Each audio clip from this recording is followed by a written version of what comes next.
Capt.Grant Coppin with Texas Fishing Tips, and this is your weekly fishing report. Getting some good trout over here in the backyard lately. Tides have been kind of fluctuating from high to low, but we've been catching them in here right around the edges of these crash channels, just throwing croaker. Over here around the water line, been catching some good trout. Remember, they got to be 17 inches, but this little area I just highlighted, if you come in here with croaker and you hit the edges of those crash channels, you will have your limited trout, period. Over here just south of Peta Channel, we've been catching some really good trout. Also seeing some black drum on the surface. So if it's not too windy, you can come in here and sight fish the drum. Croaker early on this grass line. And the redfish have been up here tight to the shore, right up in the sand. Make sure your baits are hidden in the sand. Throwing cut menhaden, cut skipjack, and cut mullet when you can find it.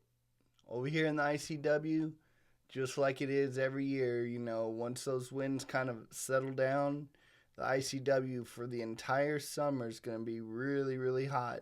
But right now, that west drop-off is really good for the trout.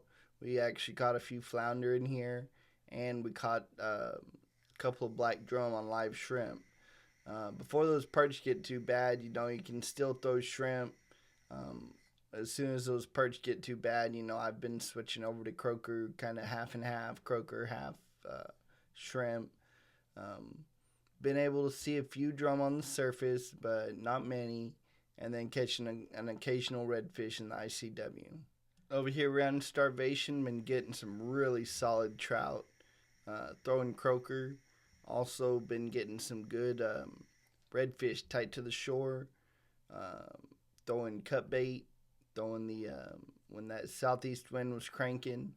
Once you come around that East Clayburg Point, you come in here, get up tight to the shore, throw that cut bait, and you'll catch plenty of good redfish, skipjack, menhaden, mullet.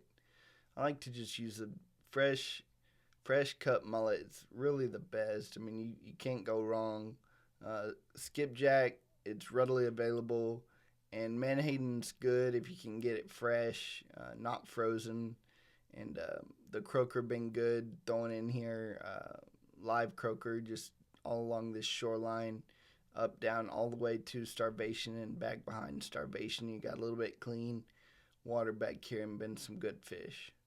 Tide gauge bar's been loaded with those little puppy drum right now. Pretty much anywhere you stop up and down the tide gauge bar, throwing your live shrimp in the sand under a popping cork or just free lined up on top of the sand. It's been able to catch you some pretty good limit of puppy drum, anywhere from 14 to 18 inches.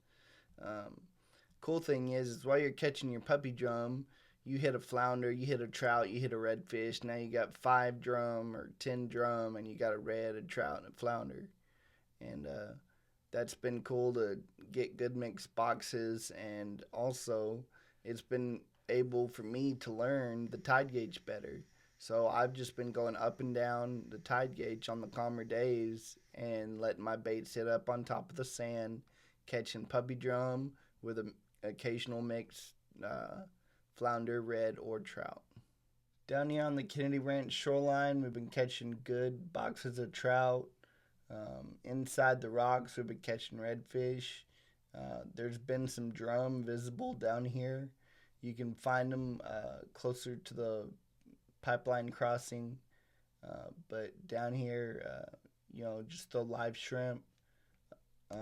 Across the way on the Yarborough Spoil side, been able to find some good mixed bags of trout, reds, and drum, hitting the cut throughs where the wind is pushing that water through with live shrimp to get that mixed bag. Capt.Grant Coppin, thanks for watching.